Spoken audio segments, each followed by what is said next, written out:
Good morning, and thanks for joining us. I'm Twanda Black, your host, and joining me this morning, Stephen James Dixon, the relationship beast. He's an expert, and he's also author of Men Don't Heal, We Hoe, a book about the emotional instability of men. See, I got it right that time. I said the emotional instability of men. How are you, and Merry Christmas, Steve? I'm blessed. Merry Christmas to you, too. And I was impressed that you did say the whole title without laughing and giggling or something like that. I always mess it up. How you doing? I'm doing great. Wonderful, wonderful. Wanted to chat with you about just some year-end things about relationships. People are going through so much. And I think, you look at your life, your relationships are like the biggest, hugest thing ever. Don't you think? Yeah, and people don't put into relationships enough work and they don't put into enough consideration to the profound impact that relationships have on their lives. And that's why I wanted to do an article where I kind of summarized some of the things that were going wrong in 2011 and also give a heads up on some things that we can do better in 2012. All right. So let's start. I know the number 5 thing is get out of your bad relationships. There's just too many bad ones. That ain't gonna work. I'm sorry. I've been trying to save marriages and talking to husbands and wives, and sometimes they just get so bad that people just not hearing me. They're not. People come to me for relationship counseling, and what they're really coming to do is get me to side with them. Right. They're not really coming to save the marriage. Yeah. They're coming to say, Stephen, my wife is wrong, right? You know what I'm saying? Yeah, or fix her or fix him. Yeah, and I'm like, that's not why you do counseling. Counseling should really be to go from good to great in a relationship. And too often, especially in the black community, we think you're crazy if you go to a counselor or something like that. And I think that all marriages, all couples, all relationships should have a counselor on speed dial because you're different. You're two different people. Yes. As you know, I just got married. I have 2 counselors, 2 therapists on speed dial. The thing I really want to get out this point was to tell people that if you are in a relationship or marriage with somebody that does not want to go to counseling and you have a bad marriage, then you can't be married to that person because it's just not going to work.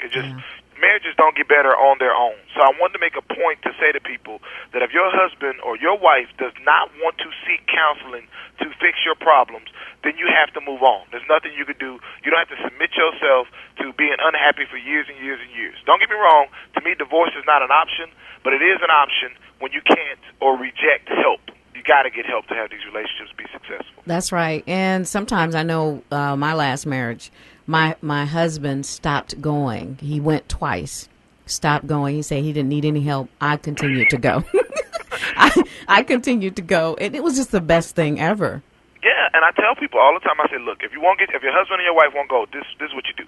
You go to counseling by yourself about 3 weeks in a row. You come home every time and you tell your spouse, yes, the counselor said again to me today that I was crazy for marrying you. She thinks that you're a fool and you're not worthy of me. She thinks that, all the problems we have in our marriage are your fault. After about 2-3 weeks of hearing that, the man and the woman that does not want to go to counseling, they're going to want to go to counseling to defend themselves. Just try it. Just go. Like Twanda said, just go by yourself even.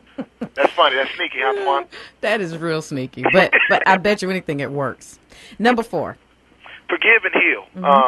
I find that people get in relationships and marriages, they get their heart broken, and they just don't overcome it. Forgiveness is a decision. I'm always teaching couples this, especially women. Forgiveness is a decision. You don't wake up in the morning.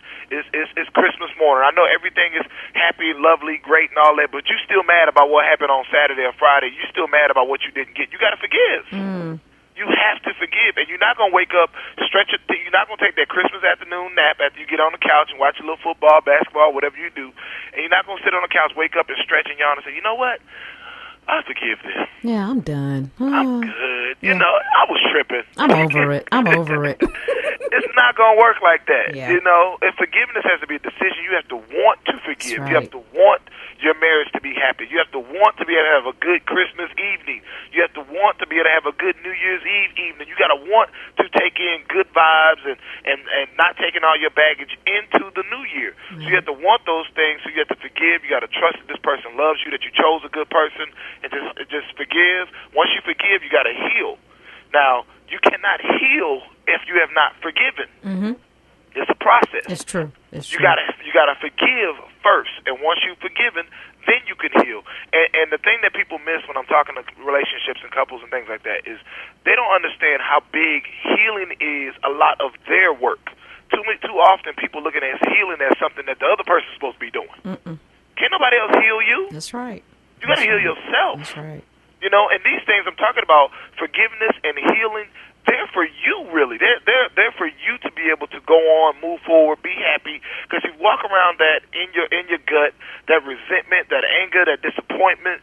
You carry that stuff over and over and over. You really just hurt yourself, and it's better for you in the long run to get rid of it. Well, and what happens? What I always say happens is the other person who you're angry with and who has offended you, they're going on with their life. They're moving, they're grooving, they're having a good time, they're laughing and enjoying life. And you're angry. And a lot of times, as it goes on and you know you're angry with that person, you forget what you're even angry with them about. What's number 3? Date smarter this time. Okay. I tell couples all the time, I tell women and men that get hurt from emotional baggage, and one of the big things you're trying to do is trying to eliminate people from bringing that bad emotional baggage from past relationships into the next relationship. And women, and especially men, this is definitely for men too, where they're terrified of risking their emotions or their love and affections in the next relationship. And I try to tell them that you're smarter now. Be smarter. And the thing I try to tell people is that you date initially to eliminate.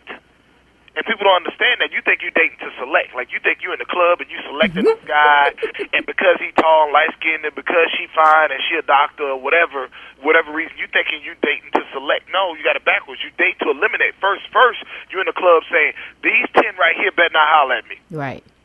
You know, these 10 right here can't holler at me. That group over there, that whole table, nobody from that table better come holler at me at all. Just keep that moving, y'all. Just none of y'all can get with me, whatever.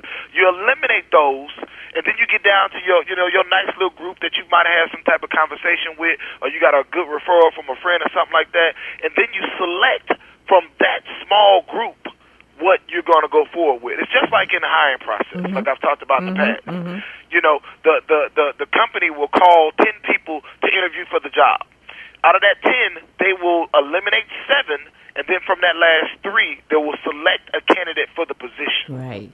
And that's how we need to date. We need to date in the same way corporate America goes through a hiring process. And you said note to men. Note to men, we got to stop putting women that all they do is look good. We can't put them in our top 10%. We just got to stop that, you know. Define what you want out of a relationship is number 2. More and more people are shaping their relationships based on something that they saw or experienced or heard from some relationship expert or read in some magazine. And I'm like, ignore all that stuff unless it's something that I see. Just ignore it all. That was a joke, Twanda. I was like, nah, that's serious. That was a joke. You know, but what happens is when you hear on the news that marriages are ending at a higher rate than ever before in history, or you hear on a different radio show that more and more marriages are having open marriages, or more and more spouses are open to threesomes and all that nonsense, and you get that nonsense in your head, and you start hearing how all the married people are unhappy and all that, and it's nonsense. Yeah, and I want an open relationship, like Boo Boo and them on TV. Right, you know, like it's nonsense, and it's terrible, man, that people are actually affected by this, and it's alarming to me that people allow things like this, like the divorce rate, to affect how they feel about marriage. So I challenge men on a daily basis, women too. I tell men all the time, no one is going to be married longer than me. They just not. And I get in arguments with men, you know, playful, fun arguments, where I'm arguing with men saying, look, I'm going to be married longer than you, and it's a fun thing. It's awesome to talk to other men who want to be married and who are happy and who are going to go the extra mile and do everything they can to save their union, to save their family, to keep their kids in one household, one mother, one father, things like that. It's amazing to have those kind of conversations. And there are people out there that are very, very happy with their marriage. The problem is that we don't be talking to y'all on the radio and stuff. Right. People on the radio, right. You know, Twanda, you can speak on this. Yeah, you know, I have a dear friend who is probably 47, 48 years old. And because all of his friends got divorced, he's scared. He's never been married. He's scared to death to get married. And I mean, really, he's seeing a therapist about it. Yeah, and he ain't even got married yet. He never got married. And it's just really disappointing how many people take what's going on with other people's lives when it comes to relationships and apply them to your own life. Whenever women say so many bad husbands, we're like, I'm not no bad husband. I'm a great husband. I'm an awesome husband. I'm the best husband in the entire world. And I don't care what is going on in somebody else's household or somebody else's marriage. It has nothing to do with me and my wife and my marriage and my household, and we good to go forever. We straight. And that don't mean we perfect. That don't mean we don't have our challenges. That just means that I'm serious about my vows and my commitment. Right. And my wife is too. And we're going to see y'all on the other side. We're going to be married forever. I think most married couples are serious about their vows, which takes us into number 1. Respect OPP. Some of the listeners don't really know what the OPP came from, Twanda. If you don't know what the OPP, where that came from, me and Twanda, a little bit older probably than y'all need to just go ask somebody what the OPP is. Yeah. But for the terms of this article, respect OPP is respect other people's property. Yes. And by other people's property, I'm not really saying ownership. I'm just going to make it as fun and saying that, hey, this man is married, this woman is married, leave him alone. It's so many. The thing that's funny for me, Twanda, is with all these mistresses and affairs and all that kind of stuff, is that there's so many more single people. Oh, yeah. You know what I'm saying? Like, there's so many single people. Like, why would you subject yourself to a relationship with somebody that's married that's not convenient? Like, you got to call and schedule and all that, and you can't just, have a conversation at 9 o'clock or 10 o'clock at night on a week. You can't travel with them or whatever. And I'm sure some people are able to do those things, but generally speaking, you got to plan around the person's marriage. You got to plan around their schedule. Like, why would you submit yourself to that? Like, leave that person alone. Go be happy. You're the one being left out at Christmas time. Where he gonna be? He's gonna be with his family. Yes. Today, with his children. Today, mistresses are unhappy today. Yeah. Right now, you're unhappy today. You sitting at your crib right now, your spot, your house, and he's giving you a gift already, or she's giving you a gift already. Right. But you're not getting any Christmas love and affection. You're not getting that good gumbo like I'm gonna get today. You're not getting that. You know what I'm saying? Maybe I guess if you can cook the gumbo, I guess you get it yourself. But it ain't got no love and affection in that gumbo, so it can't be as good as mine. Right.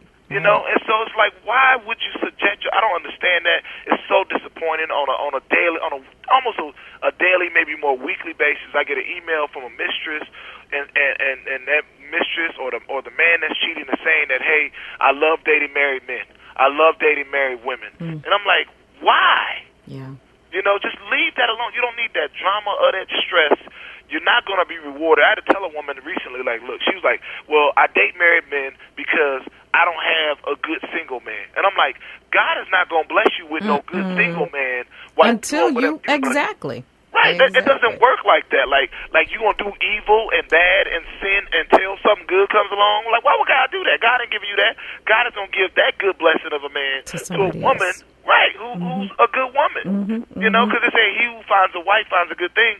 You're not a good thing. I can't find you. You with some other... Come on, man. So me and Twanda was talking offline just about how I would love to sit down with a cheater, that was openly, dating married men that had a family and things like that, and I would want to say to them, why are you doing this, and try to understand, but I just can't get with them. Like, I can't get on their wavelength to even do no research on them, because as soon as I ask them a question, they come on one of those ridiculous, stupid responses where they justify what they're doing, and I'm like, I can't talk to you. I can't even do 5 minutes of this when you say that, well, he not happy at home, so, he deserves some happiness, so, then we can be happy together. Or another woman said to me one time, well, she knows about me and blah, blah, blah, so that makes it okay. And I'm like, that never, under no circumstances, makes it okay, ever.